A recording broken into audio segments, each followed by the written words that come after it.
Halo, salam sehat sahabat Turmata. Saya Nurse Amel. Hari ini saya akan memberikan informasi tentang cara batuk dan bersin yang benar.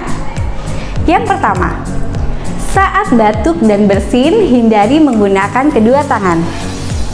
Yang kedua, saat bersin atau batuk, segera tutup hidung dan mulut menggunakan tisu.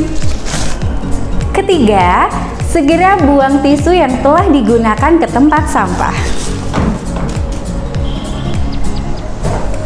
Keempat, jika tidak ada tisu, gunakan sapu tangan atau lengan bagian dalam untuk menutupnya. Kelima, cuci tangan dengan sabun dan air mengalir atau hand sanitizer dengan berbahan alkohol. Terakhir, gunakan masker agar tidak menular ke orang lain.